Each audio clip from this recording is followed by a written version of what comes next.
1. இந்திய அரசியலமைப்பு மத்திய, மாநில அரசுகளுக்கான சீரான நிர்வாக அமைப்பினை பற்றி விவரிக்கிறது. 2. இந்திய அரசியலமைப்பின் பகுதி 6 சட்டப்பிரிவுகள் 152 முதல் 237 வரை மாநிலங்களின் நிர்வாகம் பற்றி குறிப்பிடுகிறது. 3. ஜம்மு காஷ்மீர் மாநிலத்திற்கு மட்டும் சிறப்பு அந்தஸ்து வழங்கிய சட்டப்பிரிவு 370 ஆகும். குறிப்பு: இது 2019 இல் நீக்கப்பட்டது. 4. மாநில நிர்வாகம் என்பது ஆளுநர், முதலமைச்சர், அமைச்சரவை மற்றும் மாநில அரசின் தலைமை வழக்கறிஞர் ஆகியோரை உள்ளடக்கியது. 5. மாநில நிர்வாகத்தின் அரசியலமைப்பு தலைவர் ஆளுநர் ஆவார். 6. மாநில ஆளுநரின் பெயரிலேயே மாநில நிர்வாகம் செயல்படுகிறது. 7. பொதுவாக ஒவ்வொரு மாநிலத்திற்கும் ஒரு ஆளுநர் இருப்பார். ஆனால் 1956ஆம் ஆண்டு 7வது சட்ட திருத்தத்தின்படி 2 அல்லது அதற்கு மேற்பட்ட மாநிலங்களுக்கு ஒரு ஆளுநராக நியமிக்கப்படலாம். 8. சட்டப்பிரிவு 154 இன் படி மாநில ஆளுநரின் நிர்வாக அதிகாரம் அவரிடம் ஒப்படைக்கப்பட்டுள்ளது. 9. மாநில ஆளுநர் குடியரசுத் தலைவரால் நியமிக்கப்படுகிறார். 10. ஆளுநரின் சாதாரண பதவிக்காலம் 5 ஆண்டுகள் ஆகும். ஆனால் குடியரசுத் தலைவரின் விருப்பம் உள்ளவரை அவர் பதவியில் நீடிக்கலாம். 11. ஒருவர் தன் சொந்த மாநிலத்தின் ஆளுநராக நியமிக்கப்பட மாட்டார். 12. ஆளுநர் பதவிக்கு போட்டியிட அவர் இந்திய குடிமகனாக இருக்க வேண்டும் மற்றும் 35 வயது நிறைவடைந்திருக்க வேண்டும். 13. அவர் நாடாளுமன்றத்திலோ அல்லது மாநில சட்டமன்றத்திலோ உறுப்பினராக இருக்கக்கூடாது. 14. ஆளுநருக்கு உயர்நீதிமன்ற தலைமை நீதிபதி பதவி பிரமாணம் செய்து வைக்கிறார். 15. மாநில சட்டமன்ற தேர்தலில் பெரும்பான்மை பெறும் கட்சியின் தலைவரை முதலமைச்சராக ஆளுநர் நியமிக்கிறார். 16. முதலமைச்சரின் ஆலோசனையின்படி பிற அமைச்சர்களை ஆளுநர் நியமிக்கிறார். 17. மாநில அரசின் தலைமை வழக்கறிஞரை நியமிப்பவர் ஆளுநர் ஆவார். 18. மாநில பணியாளர் தேர்வாணையத்தின் தலைவர் மற்றும் உறுப்பினர்களை ஆளுநர் நியமிக்கிறார். 19. மாநில தேர்தல் ஆணையரை நியமித்து அவரது பதவிக்காலத்தை நிர்ணயிப்பவர் ஆளுநர் ஆவார். 20. ஆளுநர் மாநில பல்கலைக்கழகங்களின் வேந்தராக செயல்படுகிறார். 21. ஆளுநரின் ஒப்புதல் பெற்ற பின்னரே மாநில சட்டமன்றத்தில் நிறைவேற்றப்படும் எந்தவொரு மசோதாவும் சட்டமாகும். 22. சட்டமன்ற கூட்டத்தொடர் நடைபெறாத போது ஆளுநர் அவசர சட்டங்களை பிறப்பிக்கலாம். இச்சட்டம் 6 மாதங்களுக்குள் சட்டமன்றத்தால் அங்கீகரிக்கப்பட வேண்டும். 23.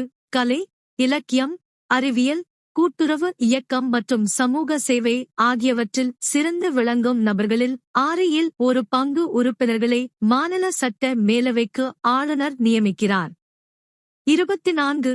ஆங்கிலோ இந்தியர் சமூகத்தைச் சேர்ந்த ஒரு உறுப்பினரை சட்டப்பேரவைக்கு நியமிக்கும் அதிகாரம் ஆளுநருக்கு இருந்தது. குறிப்பு: தற்போது இது நீக்கப்பட்டுள்ளது. 25. ஆளுநரின் முன் அனுமதியுடன் மட்டுமே மாநில சட்டமன்றத்தில் நிதி மசோதாவை அறிமுகப்படுத்த முடியும். 26. மாநிலத்தின் அவசரகால நிதி ஆளுநரின் கட்டுப்பாட்டில் மட்டுமே இருக்கும். 27. ஆளுநருக்கு நீதிமன்றத்தால் தண்டிக்கப்பட்ட ஒருவரின் தண்டனையை குறைக்கவும், ஒத்திவைக்கவும், மன்னிப்பு வழங்கவும் அதிகாரம் உண்டு, மரண தண்டனையை தவிர. 28. மாநிலத்தில் அரசியலமைப்பு சீர்குலையும் போது சட்டப்பிரிவு 356 இன் கீழ் குடியரசுத் தலைவர் ஆட்சியை ஏற்படுத்த ஆளுநர் பரிந்துரை செய்கிறார். 29. மாநிலத்தின் உண்மையான நிர்வாகத் தலைவர் முதலமைச்சர் ஆவார். 30. முதலமைச்சரின் பதவிக்காலம் நிர்ணயிக்கப்பட்ட ஒன்று அல்ல. சட்டமன்றத்தில் பெரும்பான்மை பலம் உள்ளவரை அவர் பதவியில் நீடிக்கலாம். 31. முதலமைச்சர் ஆவதற்கு அவர் சட்டமன்ற உறுப்பினராக இருக்க வேண்டும். உறுப்பினராக இல்லாதவர் நியமிக்கப்பட்டால் 6 மாதங்களுக்குள் தேர்ந்தெடுக்கப்பட வேண்டும். 32.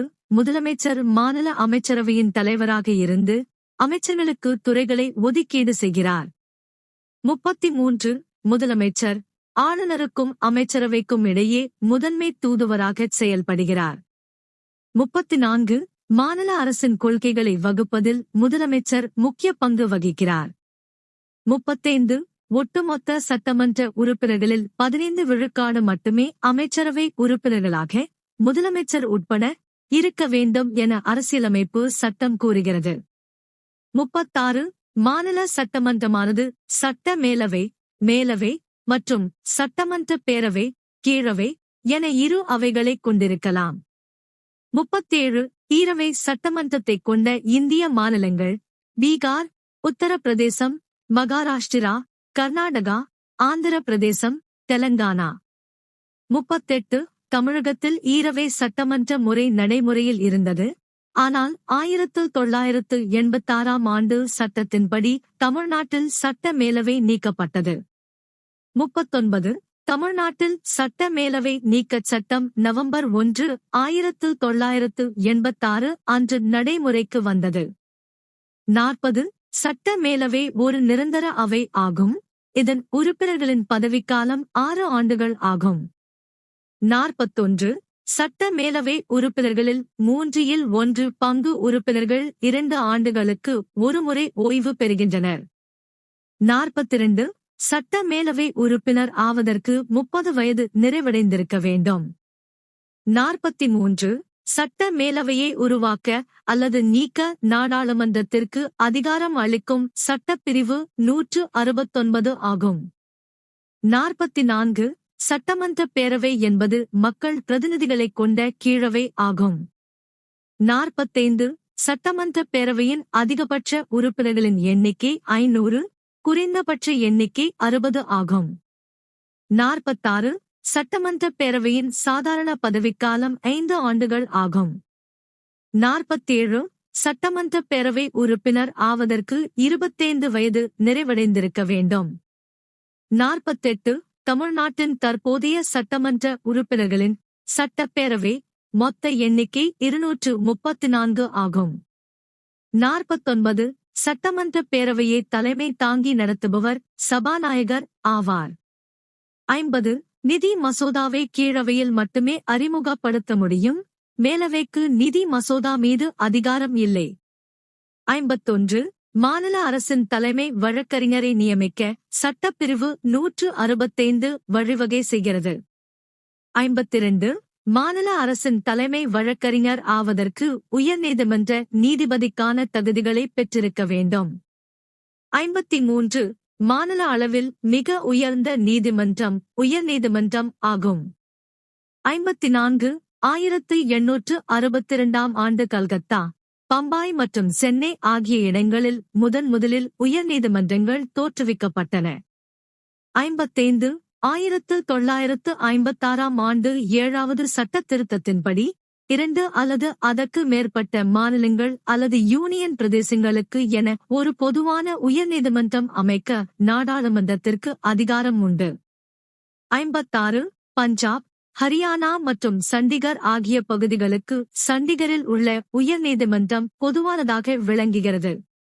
57 குவஹாத்தியில் உள்ள உயர்நீதிமன்றம் அசாம், நாகாலாந்து, மேகாலயா, மணிப்பூர், திரிபுரா, மிசோரம் மற்றும் அருணாச்சல பிரதேசம் ஆகிய 7 மாநிலங்களுக்கு பொதுவானதாக இருந்தது.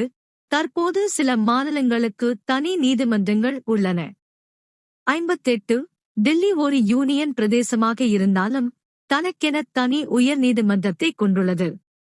59 சென்னை உயர்நீதிமன்றத்தின் கிளை மதுரை நகரில் 2004 ஆண்டு தொடங்கப்பட்டது.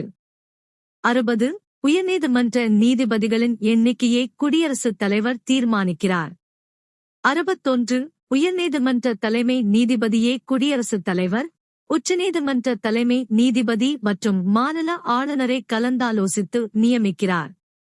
62 உயர்நீதிமன்ற நீதிபதியாக நியமிக்கப்பட அவர் இந்தியாவில் 10 ஆண்டுகள் நீதித்துறை அதிகாரியாகவோ அல்லது 10 ஆண்டுகள் வழக்கறிஞராகவோ பணியாற்றி இருக்க வேண்டும்.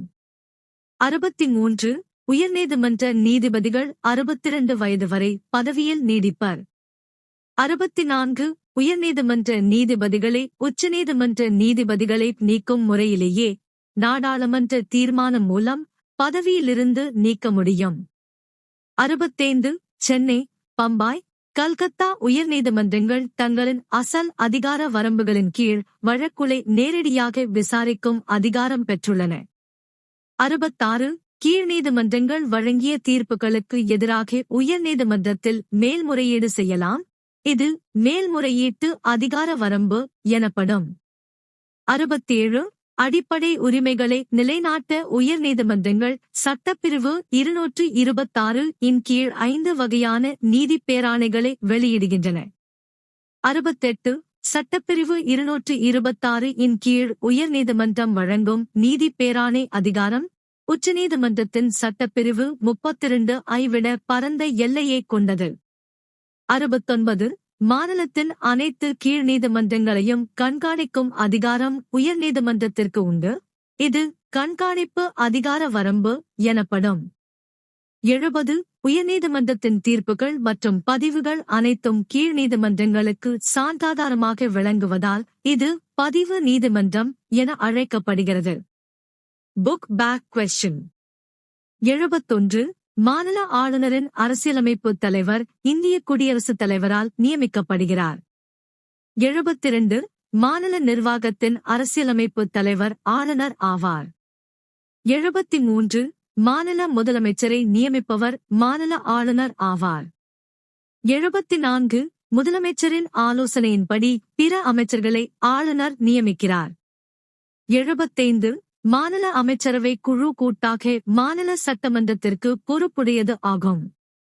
76 ஆளுநர் பதவிக்கு போட்டியிட தேவையான குறைந்தபட்ச வயது 35 ஆண்டுகள் ஆகும்.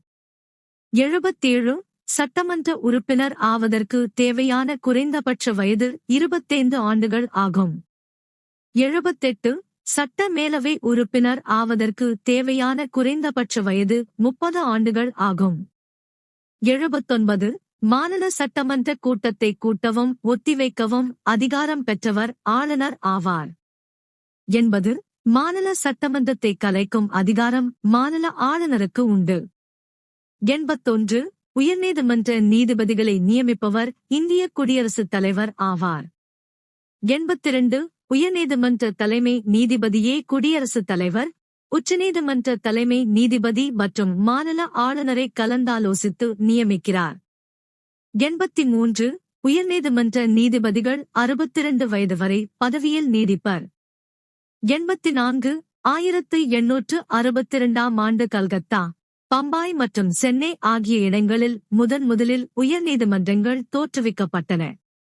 85 சென்னை உயர்நீதிமன்றத்தின் கிளை மதுரை நகரில் 2004ஆம் ஆண்டு தொடங்கப்பட்டது.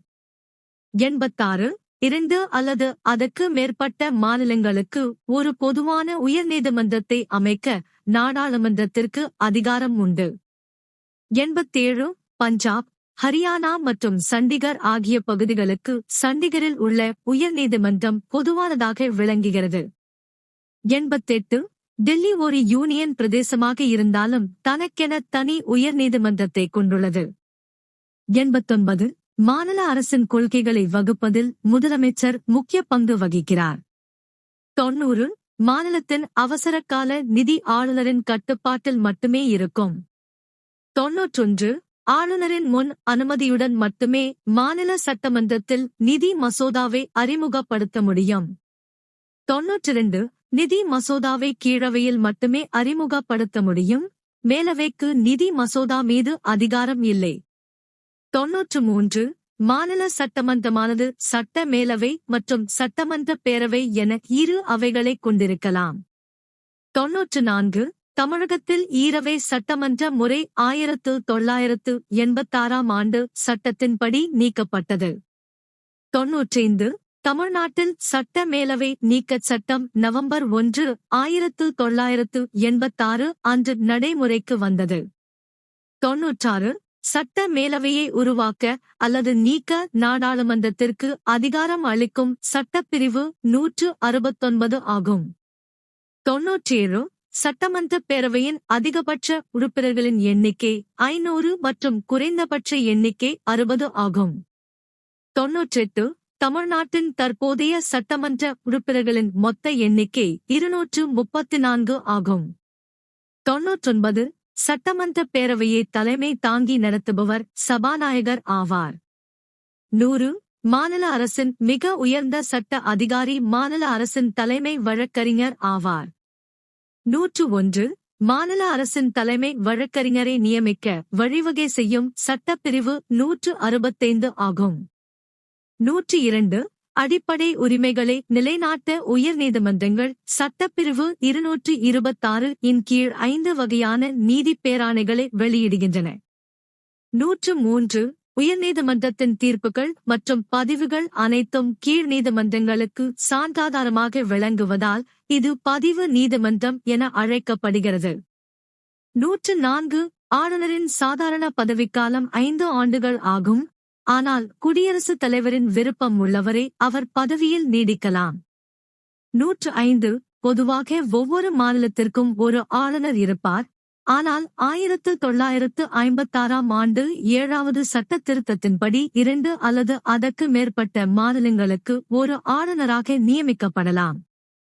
106 ஒட்டுமொத்த சட்டமன்ற உறுப்பினர்களில் 15 விழுக்காடு மட்டுமே அமைச்சரவை உறுப்பினர்களாக முதலமைச்சர் உட்பட இருக்க வேண்டும் என அரசியலமைப்பு சட்டம் கூறுகிறது.